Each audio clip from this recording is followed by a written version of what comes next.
menuntut operasi militer Amerika dan Israel terhadap Iran dihentikan. Protes terhadap Netanyahu ini diwarnai aksi teatrikal.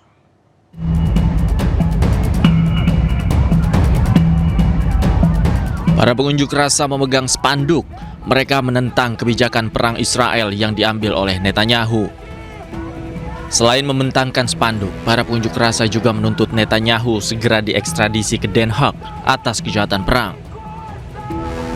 Selain menolak kebijakan Perdana Menterinya, warga Tel Aviv ini juga tegas mengecam operasi militer Amerika dan Israel terhadap Iran.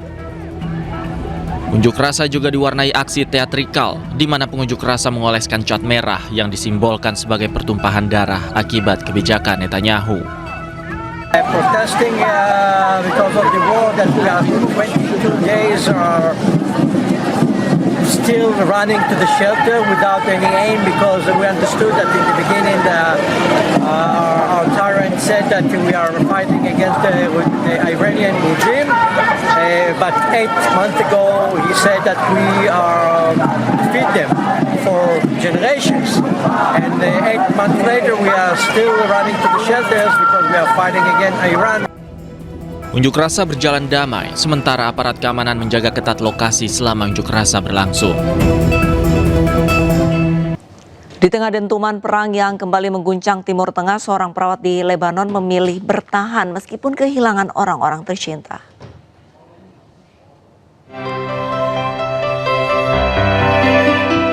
Narjis Bilal Salman, seorang perawat di Rumah Sakit Raya, Lembah Bika, tetap setia di garis depan kemanusiaan.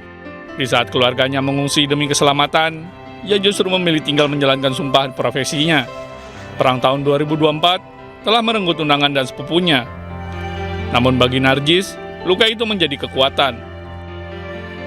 الماضي لما أجرنا ننزح كرمال خيي الصغير خوفا على حالته النفسية، وقفت بين خيارين، إنه يا بدي أنزح وفل كرمال خيي وأترك شغلي وجدي اللي كان مريض سرطان وستي اللي كانت مريضة سكري، وأترك واجباتي والشغل اللي أنا درست له لحتى أشتغله، أو إنه خاف على حالي وأهرب. أكيد كان الخيار إنه أنا مش رح خاف على حالي وأهرب، لأنه دمي مش أغلى من دم كل العالم اللي عم بتروح. Data Kementerian Kesehatan Lebanon mencatat lebih dari 1.000 orang tewas dan ribuan lainnya terluka. Di tengah kepungan perang dan kehilangan, sosok Narjis menjadi simbol keteguhan bahwa di garis depan konflik, kemanusiaan tak pernah padam. Di tengah konflik yang tak kunjung reda, ribuan pengungsi di Lebanon kini harus melawan ancaman baru, yaitu cuaca ekstrim yang memperparah penderitaan.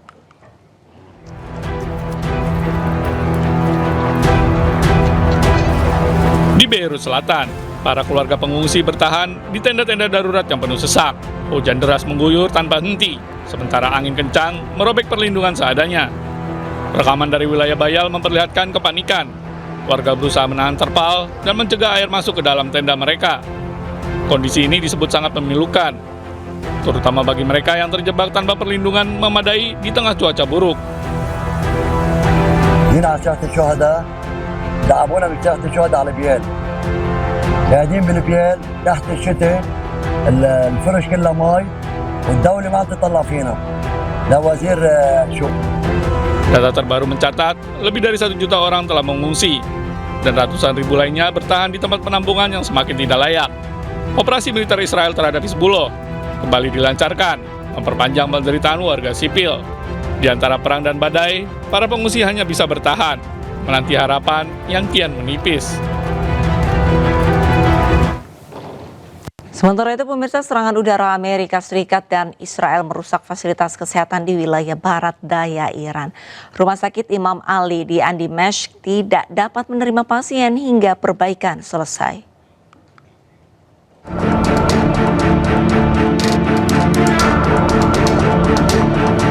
Ketegangan di wilayah Timur Tengah semakin memuncak setelah fasilitas kesehatan di wilayah barat daya Iran mengalami kerusakan berat akibat serangan udara yang diduga dilancarkan pihak Amerika Serikat atau Israel. Serangan tersebut menghantam rumah sakit Imam Ali di Dimashq. Peralatan medis di dalam ruangan dan laboratorium rumah sakit hancur. Rumah sakit tidak dapat menerima pasien hingga perbaikan selesai.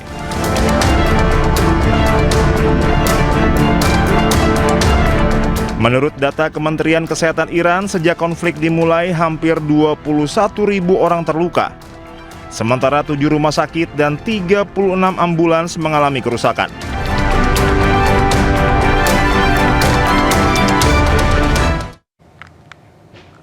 Iran meluncurkan 2 rudal balistik jarak jauh ke pangkalan militer gabungan Amerika Serikat Inggris di Diego Garcia, Samudra Hindia. Peluncuran rudal ini menempuh 4.000 km.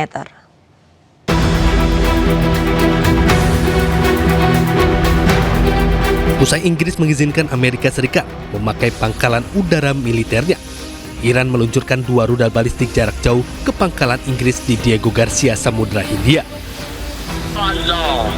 Rudal yang diluncurkan kemungkinan besar adalah Khorramshahr 4, sebuah rudal balistik Iran yang sangat canggih.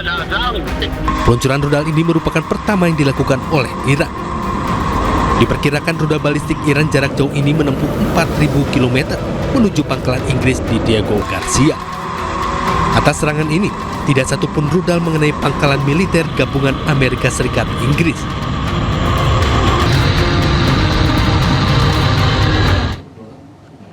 Peluncuran rudal Iran jarak jauh dilakukan pertama kalinya oleh militer Iran dengan jarak tempuh rudal ke pangkalan militer gabungan Amerika Serikat Inggris menempuh 4.000 km.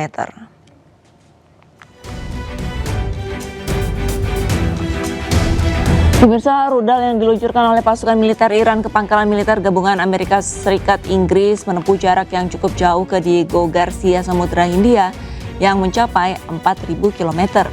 Operasi peluncuran rudal balistik ini dilakukan pertama kali oleh militer Iran.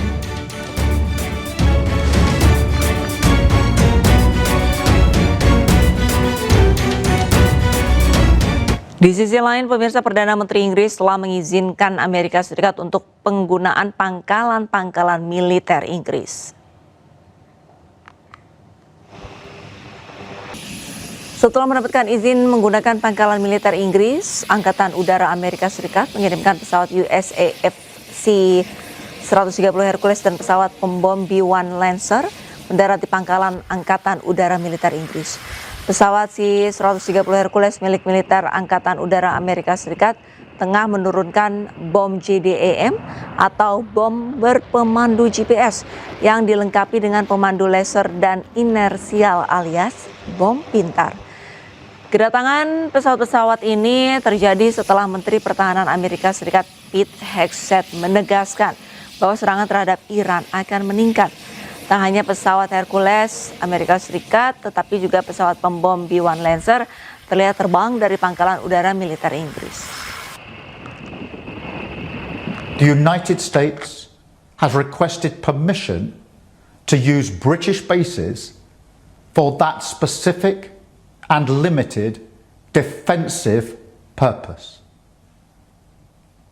We have taken the decision to accept this request to prevent Iran firing missiles across the region, killing innocent civilians, putting British lives at risk, and hitting countries that have not been involved. Militer Amerika Serikat mengklaim kekuatan militer Iran di Selat Hormuz semakin menurun.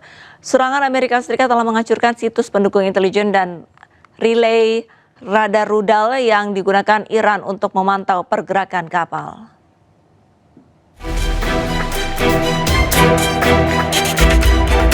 Kepala Komando Pusat Amerika Serikat Laksamana Brad Cooper mengatakan pasukan Amerika Serikat telah menyerang lebih dari 8.000 target Iran termasuk 130 kapal sejak dimulainya operasi tempur pada 28 Februari 2026.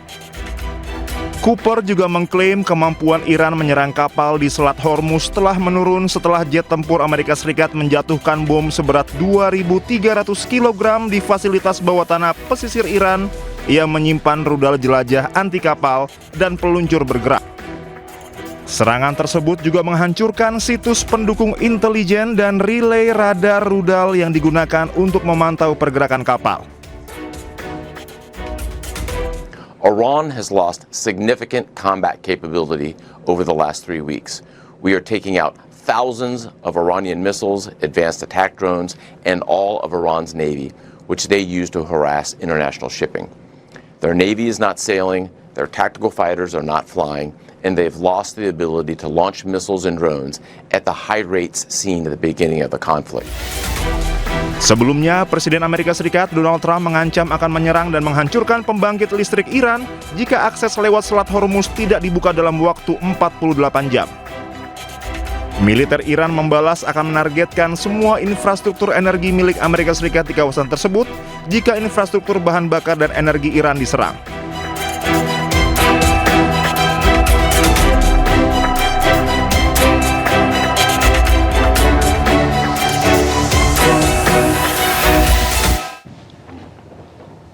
Sebuah jet tempur diduga F-15 milik Amerika Serikat dilaporkan jatuh di wilayah Kuwait.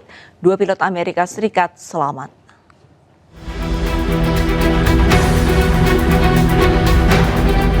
Jatuhnya pesawat jet tempur F-15 ini saat Amerika Serikat dan Israel melancarkan serangan ke Iran. Jet tempur F-15 ini diduga terkena tembakan sistem rudal Patriot yang digunakan oleh Kuwait, sekutu Amerika Serikat. Sebelum ditembak jatuh, pesawat jet tempur F-15 milik Amerika ini terlihat melepaskan flare untuk menghindari serangan misil. Pada serangan tersebut, terlihat 2 pilot berhasil menyelamatkan diri menggunakan parasut. Jet tempur F-15 Amerika Serikat adalah salah satu pesawat tempur superioritas udara generasi paling canggih dan serbaguna di dunia. Selain itu, F-15 menjadi salah satu tulang punggung kekuatan Angkatan Udara Amerika Serikat.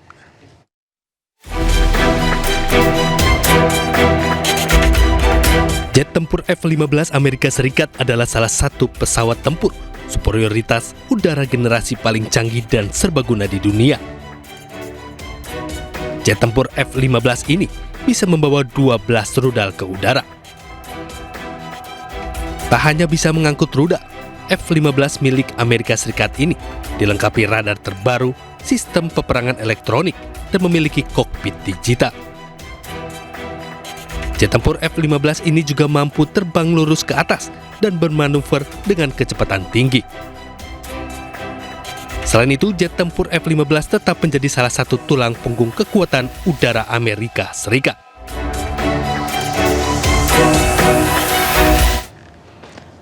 PBB merilis laporan khusus yang menyatakan bahwa Israel secara sistematis menyiksa tahanan Palestina. Laporan khusus PBB menyatakan bahwa tahanan Palestina mendapatkan perlakuan tidak manusiawi secara fisik dan psikis. Laporan berjudul Penyiksaan dan Genosida oleh Francesca Albanese menyatakan tahanan Palestina kerap mendapatkan pukulan, kekerasan seksual, pemerkosaan, penyiksaan, mematikan, dan kelaparan. Israel juga secara sistematis menghilangkan pemenuhan kebutuhan dasar manusia bagi tahanan Palestina.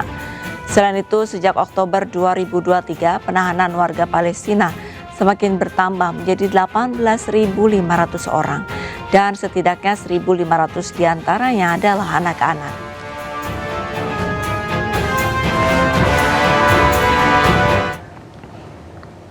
Sementara itu, sejumlah kendaraan warga Palestina terbakar di Desa Jalut, Nablus usai serangan pemukim ilegal Israel menyerang kawasan ini.